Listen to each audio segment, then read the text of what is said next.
मैं मराठों की कोई गलती नहीं मानता, मराठों के साथ हमारे संबंध हमेशा बहुत अच्छे रहे भाई। मैं जब भी ये कहता हूँ ना कोई वीडियो वायरल कर देता है, फिर उसके नीचे मराठे भर भर के गालियां निकालते हैं, है ना, कि जो तेरे को ज्यादा पता है क्या, ये वो फलान ढिंकड़। मैं हमेशा कहता हूँ महाराज छत्रपति शिवाजी अपनी पूरी जिंदगी कहते रहे कि मैं मेवाड़ से आया था। एक गुंडा मेरे को फोन करके कहे कि शाम तक इतना पहुंचा देना वरना मैं ही मारूंगा, मैं उसको भी रुपए पहुंचाता हूं, मान लो, इसमें फर्क है। कहानी वो है जी, शिकार की जो कहानियां होती है ना, शिकार शिकार हंटिंग, शिकार करने जाते हैं, तो कोई भी शिकारी जब अपनी कहानी लिखता है तो उसके अंदर लिखता है कि और मैंने एक दिन मैं जंगल गया, जंगल में एक शेर मुझे दिखा, मैंने गोली चलाई और एक ही गोली में उसे ढेर कर दिया। एक दिन और मैं जंगल गया था, एक और मुझे शेरों का जोड़ा दिखाई दिया, मैंने फिर उन पे गोलियां चलाई, वो मेरी तरफ आया, गुर्राया, लेकिन मेरी बंदूक के सामने उसकी एक नहीं चली और मैंने शेर का शिकार कर दिया। ये शिकारी का वर्जन है, शिकारी जब हिस्ट्री लिख रहा है।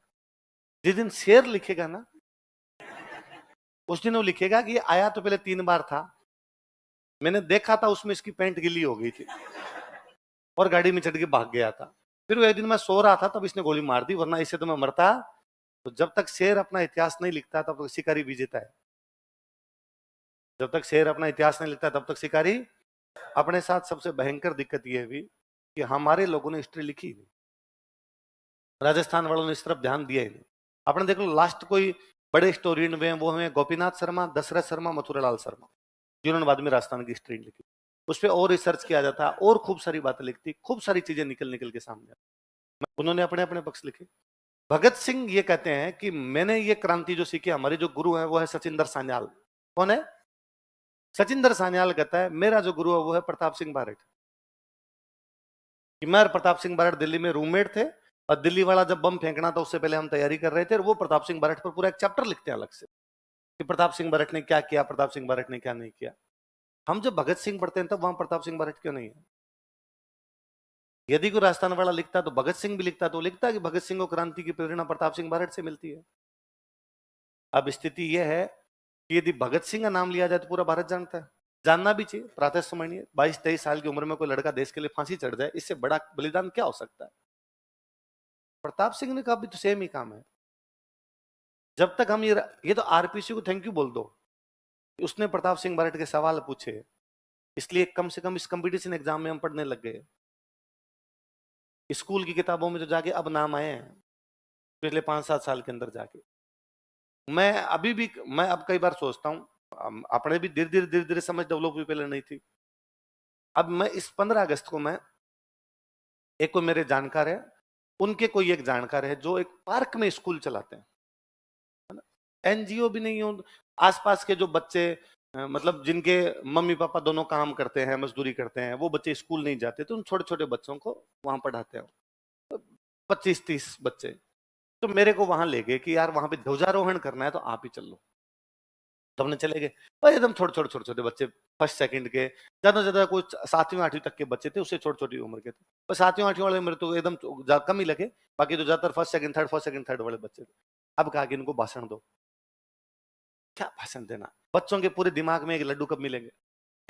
हाँ, मैं इस बात को खुद ही जानता था कि यार मैं तो खुद ही जब 5वीं तक पढ़ता था उस समय पहले सबसे पहले जाते का पीटी परेड करेंगे, तो हम खुद ही पीटी परेड करते, मजा आता।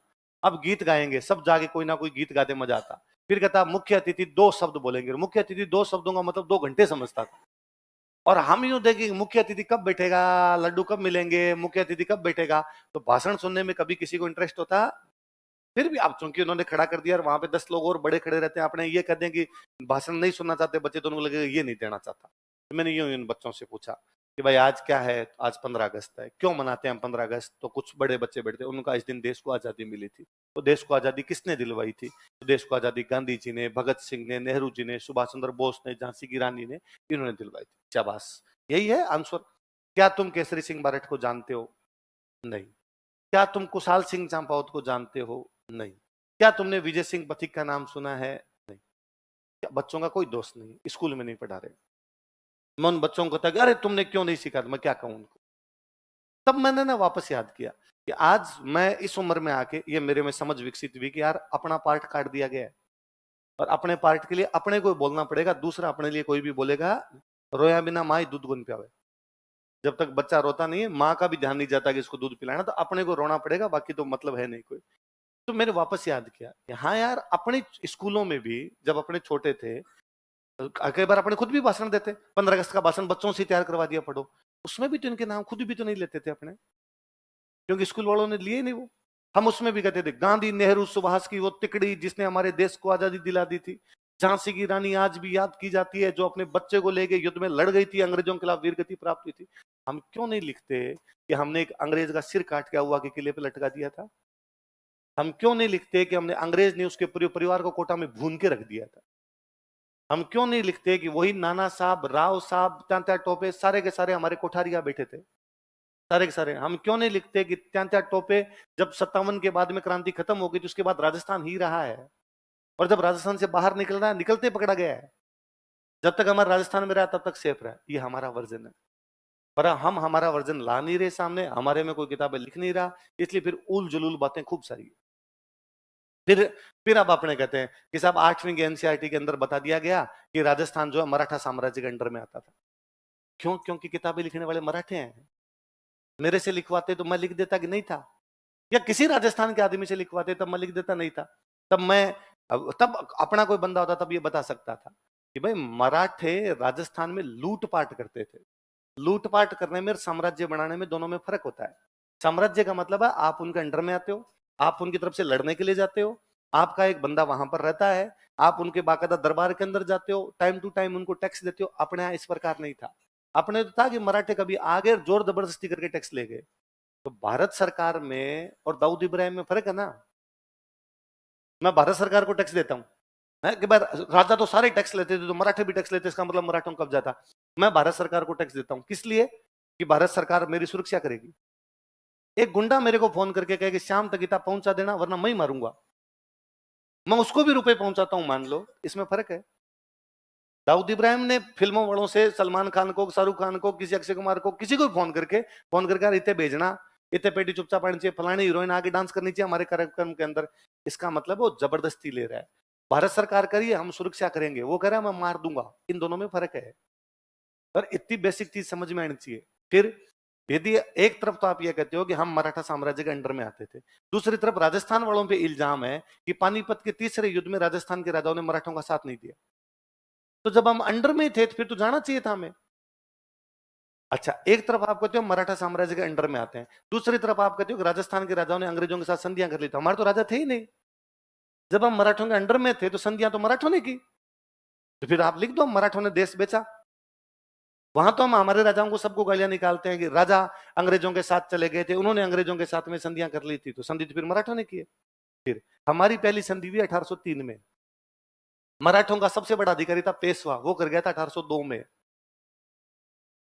हमारे ज्यादातर जो को ऐसे 57 की क्रांति के लिए अपने इस प्रकार की चीजें नहीं मिलेगी। अपना कोई राजा जो, या first world war, second world war, या अपना कोई राजा है वो अंग्रेजों की तरफ से लड़ने के लिए किसी भारतीय राजा के खिलाफ गया है।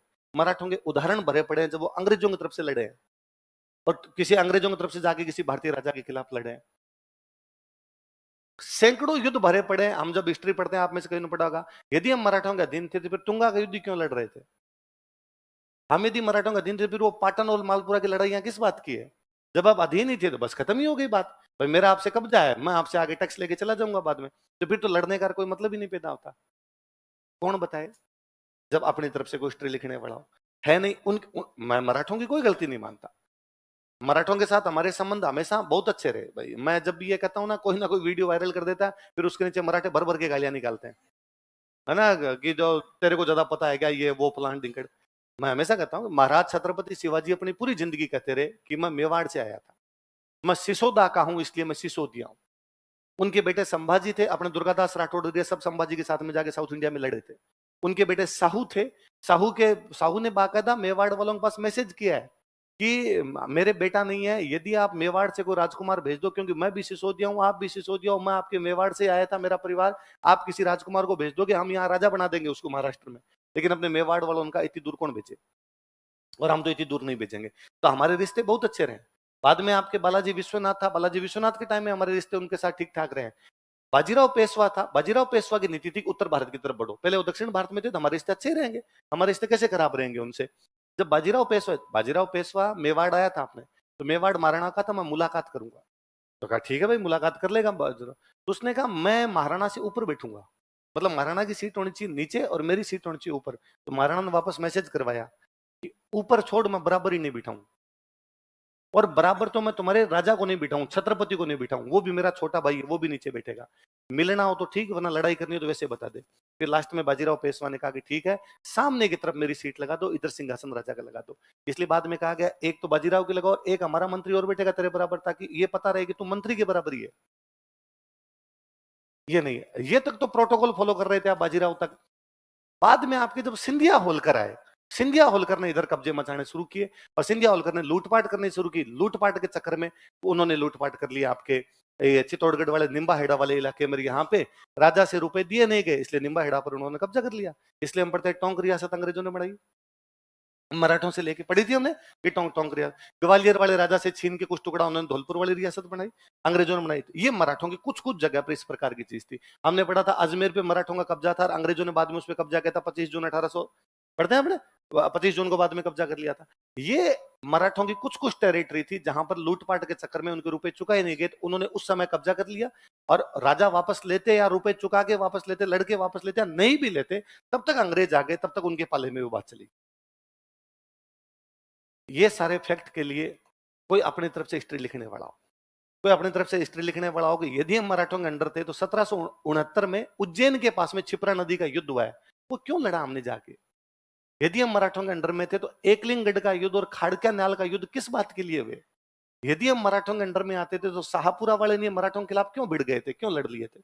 यदि हम मराठों के अंडर में आते थे तो साहब मराठे जो थे वो नाथ द्वारा मंदिर के दरवाजे खुलवा के, खजाना खुलवा के इसके रुपए लूट ले गए थे। नाथ द्वारा का मंदिर तक तो आपने हमारा नहीं छोड़ा था, और आप साम्राज्य निर्माण की बात करते हैं। पर वो हिस्ट्री लिखते हैं, वो अपनी हिस्ट्री लिखी तो उन्होंने अपने उजले पक्ष बताए। उनका देखो साहब हमने ये टैक्स लिया था, ये टैक्स लिया था, ये टैक्स लिया था, इसका मतलब ये हमारे अंडर में आते हैं।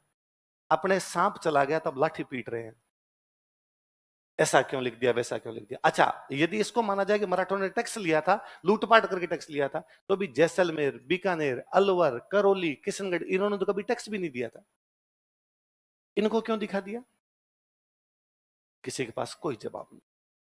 ये कहिए अपने इनके चीज में, इन क्रांतिकारियों वाले में खूब सारी चीजें हैं जो आगे आनी चाहिए थी, पर वो है ही नहीं। मेरे को दोस्त बता रहे थे अर्जुन लाल सेठी जी का एक बार कुछ लोगों के दिमाग में अर्जुन लाल सेठी जी की जयंती मनाते हैं। कहाँ मनाएं? जयपुर में। तो जयपुर में अर्जुन लाल सेठी पार्क है, तो वहां मना लेते हैं। तो कुछ 10-15 अपने जैसे लोग इकट्ठे होकर चले गए, एक फोटो ले गए, माला ले गए, दीपक ले गए, वहां जला लेंगे। अब और किसको बुलाएं? थोड़े बहुत भाई सेठी जी की जब जयंती मना रहे हैं, 2-4 लोगों को बताएं तो सही। तो आसपास के जो घर थे उनको कहा कि लो प्लीज आओ, आप सेठ जी की जयंती मना रहे हैं प्लीज। और लोग आ भी जाते हैं, कोई भला काम ही कर रहे हैं, बच्चे क्या है, आगे आगे माला पहना दी और कर ली। फिर एक आधा कोई मेरे जैसा खड़ा होगा, उसने भाषण दिया होगा, सेठ जी ने ये किया, सेठ जी ने ये किया, सेठ जी ने ये किया। कॉलोनी वालों ने बड़े इनोसेंट तरीके से बात पूछा, अच्छा ये सेठी जी ऐसे देश के लिए लड़े थे? हाँ, हमें तो लगा प्रॉपर्टी डीलर है इसलिए इनके नाम पर पार्क है। अर्जुन लाल सेठी इस जमीन का मालिक रहा होगा, अर्जुन लाल सेठी के नाम पे कॉलोनी बसी, इसलिए अर्जुन लाल सेठी कॉलोनी, इसलिए पार्क का नाम अर्जुन लाल सेठी। ये तो हकीकत है। मुझे याद है मैं एक बार प्रताप सिंह बारड़ जयंती के अंदर गया हुआ था, और वहां पर प्रताप सिंह बारड़ की जयंती शुरू होने वाली है। फोन करके पहले लोगों को कह रहे हैं कि लो भाई आओ यार आओ, प्रताप सिंह जी बारड़ की जयंती मना रहे हैं। और जिनको फोन किया वो सामने से कह रहे हैं, अरे यार महाराणा प्रताप की जयंती मनाओ तो पहले क्यों नहीं बताते हो? महाराणा प्रताप की नहीं है, प्रताप सिंह बारड़ की है। तो ये महाराणा प्रताप नहीं है क्या? ना, ये महाराणा प्रताप नहीं है, ये अलग है। ये कौन है? तो तू इसीलिए बुला रहे हैं कि हम तेरे को बताएंगे कि प्रताप सिंह बारड़ कौन है। आप पूरे देश के आजादी का आंदोलन पढ़ो और मुझे एक परिवार बता दो जो पूरा का पूरा परिवार आंदोलन में काम आ गया हो। यहाँ बाप जेल में है, चाचा फरार है, जमाई फरार है, बेटा जो है वो शहीद हो गया है। और कौन से एग्जाम्पल आपके पास जिसमें पूरा का पूरा परिवार है? लड़े हैं बाकी परिवार अलग है, लड़े हैं बाकी परिवार अलग है, यहाँ पूरा का पूरा है साहब। अच्छा हमारे वालों में है जिनमें कनेक्शन दिखता है, कोटा के केसरी सिंह वहां से बंदे लेके वर्धमान विद्यालय भेज रहा है कि पढ़ो। अजमेर का गोपाल सिंह बैठ के उनके लिए हथियार तैयार कर रहा है। जबकि हम जब लाल बाल पाल पढ़ते हैं तो हम लिखते हैं उनमें आपस में समन्वय का अभाव था।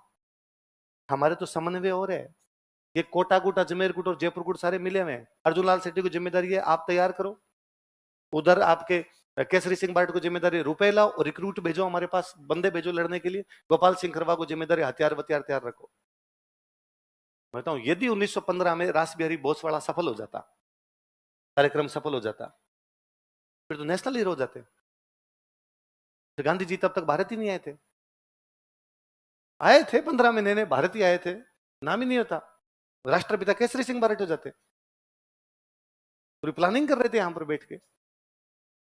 हमारे में से कोई जब इतिहासकार निकले, हमारे में से जब कोई किताबें लिखनी शुरू करे, हमारे लोगों का इस तरफ ध्यान जाए, हमारी और सबसे बड़ी सरकार, सरकार से बड़ा कुछ ही नहीं होता है ना। गवर्नमेंट बहुत बड़ी चीज होती है, राम और राज के आगे किसी की नहीं चलती। राज इन चीजों पे ध्यान दे, राज का ध्यान अपने है ही नहीं। राज का ध्यान ये है कि निम्बा हेड़ा मराठों ने लूट लिया था, इसलिए निम्बा हेड़ा मराठों के पास चला गया और बाद में टोंके राजा को मिल गया। अपनी सरकार निम्बा हेड़ा में मराठों की जयंती मना लेती। राज का ध्यान इतना रहता अपने। किसी ने कहा होगा साहब यहाँ फलान जी शहीद हुए थे जयंती मना, अरे लूटने आए थे हमें। मतलब आपके घर पे आपको कोई पीट के जाए, बाहर जाके मर जाए, आपको सब भूमियों सा महाराज है। पीटा तो था पर भले आते, हमारा धीमे धीमे था, आवाज बाहर नहीं निकली। तो मेरे एक दोस्त है, वो यूं मजाक में कहते रहते। मैं एक बार उनके गांव गया हुआ था, तो एक कोई उनके साथ वाले थे, उनकी शादी नई नई विवाह हुआ था। तो वो मैंने उनको पूछा, और मैं कैसे, क्या दाम्पत्य जीवन कैसे चल रहा है, सब ठीक चल रहा है? तो बाकी वाले उसके दोस्त मजे लेके, अरे भाई साहब बहुत सही, हमारे तो भाभी जी बहुत एकदम सही आए हुए हैं। भैया को जब भी पिटाई करते हैं तो घर के अंदर ही पीटते हैं, और कहा हुआ है कि बाहर आवाज जानी नहीं चाहिए। आज दिन तक एक बार भी रोने की आवाज बाहर नहीं आई है, अंदर अंदर ही पीटा है। तो यहाँ तो फिर आप वैसे कर लोगे, नहीं साहब आए तो थे, मारपीट भी की थी हमारे साथ में, पर बाहर जाके धीरे धीरे मार के गए थे, बाहर जाके मर गए थे। इतना तो हक बनता है, देखो पूजा पाठ तो करनी पड़ेगी इनकी। चीजें खूब सारी है इधर उधर, पर न तो हमारा कोई दिमाग लगाने का प्रयास करता है, न कुछ ये है कि इनके बारे में। ये इतनी चीजें तो अपने को थोड़ा सा पढ़ने पे आ गई, और रिसर्च करे तब तो पता नहीं क्या क्या निकले। मैं कल एक शाम वाली क्लास में कह रहा था कि मैं कोरोना में कहीं पढ़ रहा था बीच में, तो रूस के कुछ डॉक्यूमेंट साथ लगे मेरे, रूस की किसी बुक के रेफरेंस साथ लगे। तो उस बुक में लिखा हुआ है कि जोधपुर, जयपुर और बीकानेर, इन तीनों राजाओं ने 57 की क्रांति में रूस के राजा को मैसेज किया। जोधपुर, जयपुर और बीकानेर के राजाओं ने रूस के राजा को मैसेज किया, ये रूस, ये अफगानिस्तान, इंडिया, क्योंकि तब पाकिस्तान तो अपना ही था, तो इंडिया। अब यदि रूस अफगानिस्तान क्रॉस कर ले तो कहां पर आ जाएगा? इंडिया। इंडिया में किसका रास्ता? ब्रिटेन, अंग्रेजों का रास्ता। इसलिए अपने तीनों राजाओं को मैसेज किया रूस के राजा को कि तुम अफगानिस्तान क्रॉस कर। अफगानिस्तान क्रॉस करते आगे हम ही हैं, क्योंकि जैसे ही पाकिस्तान की साइड से घुसोगे राजस्थान आ जाएगा सबसे पहले, और तीनों बाउंड्री पे आएंगे, बीकानेर जोधपुर तो दोनों एकदम बाउंड्री पे आ जाएंगे। हम सेना लेके तैयार खड़े हैं, अपने हम तीनों मिलके तेरे साथ लड़ लेंगे, अंग्रेजों का राज खत्म कर देते हैं। रूस का राजा अपने खुद के प्रॉब्लम चल रही थी, इस चक्कर में आया नहीं। नहीं आया तो अपने वालों की अकेलों की हिम्मत नहीं हुई कि अकेले अकेले लड़ सके, इसलिए क्रांति में अपने को दिखता है कि राजा किसकी तरफ से लड़ रहे हैं? अंग्रेज। अब उस डॉक्यूमेंट्स को माना जाए तब तो ठीक उल्टी बात है ना। सूर्यमल मिश्रण के लेटर हैं, सूर्यमल मिश्रण के लेटर में तारीख तक बता रखी है उन्होंने, इतनी तारीख को हम करने वाले हैं। नाम लिखी ठाकुर एक बख्तावर सिंह, उनका लेटर लिखा हुआ है उसके अंदर, पर वो है वैसी लैंग्वेज के अंदर। इस दिन अप्सराएं आसमान से उतरेगी, नृत्य देखने को मिलेगा, स्वर्ग में आनंद ही आनंद होगा, देवता बेहद राजी हो जाएंगे, धरती पर उथल पुथल मच जाएगी। सब तारीख वही है जिस दिन उथल पुथल मचानी है उनको, पर लेटर इस भाषा में इसलिए कोई पकड़ ले तो भी पल्ले नहीं पड़े कि डांस की बात और इस प्रकार की बात कर रहे हैं। हम क्यों नहीं लिखते कि साहब सूर्यमल मिशन को क्रांति की जानकारी थी? क्योंकि वो सोर्स यूज में नहीं लिया। हिस्ट्री पूरी सोर्स पे है, जब तक सोर्स नहीं होंगे तब तक हिस्ट्री नहीं लिखी जाएगी। अपने वाले सोर्स राजस्थानी के अंदर थे, या राजस्थान के लोगों के जो सोर्स थे वो हिस्ट्री में यूज ही नहीं हुए। इसलिए आप पूरी मॉडर्न इंडिया पढ़ लीजिए, पूरी मॉडर्न इंडिया पढ़िए। मतलब पहले तो मैं पढ़ाता था मॉडर्न इंडिया, 40 दिन लगते हैं मॉडर्न इंडिया पढ़ाने में, राजस्थान का नाम ही नहीं आता कहीं। तो अपने ये कहते हैं कि राजस्थान का नाम क्यों नहीं आता, कि भाई हम अंग्रेजों का दिन थे ही नहीं, हम अंग्रेजों का दिन नहीं थे, तो इसलिए हमारे यहाँ बड़े आंदोलन वगैरह नहीं हुए। हमारे जो आंदोलन है वो राजाओं के खिलाफ हुए। पर जब इनको केसरी सिंह बारट को पढ़ते तब लगता है कि लास्ट में जाते जाते कनेक्शन तो है अपने, तो कनेक्शन क्यों नहीं पढ़ाए जाते, वहां पर क्यों नहीं नाम आते? उल्टा मैंने दिल्ली बम केस में 3 जगह नाम लिखवाए आपको, ये भी था, ये भी था। आरपीसी की क्वेश्चन आप जाके देखना भले दिल्ली बम केस में, जबकि आप इंडियन हिस्ट्री में जब दिल्ली बम केस पढ़ोगे तब उसमें नाम ही नहीं पढ़ते, इन तीनों में से किसी का नाम नहीं पढ़ते कि दिल्ली बम केस में थे, किसी का नहीं। वहां अलग ही नाम है कि साहब ये दिल्ली बम केस में थे, इन्होंने बम फेंका था, ये पकड़े गए थे, इनको बाद में फांसी लगा दी गई थी। बस ये है कि हमारे वाले पकड़े ही नहीं गए। मतलब फांसी लग जाती तभी ठीक रहता, नहीं पकड़े गए ये भी तो है ना। चंद्रशेखर आजाद पूरी जिंदगी नहीं पकड़े गए, हम बड़ा गर्व के साथ बताते थे कि उनका नाम आजाद नहीं है, वो पूरी जिंदगी आजाद रहे, वो कभी भी अंग्रेजों द्वारा पकड़े।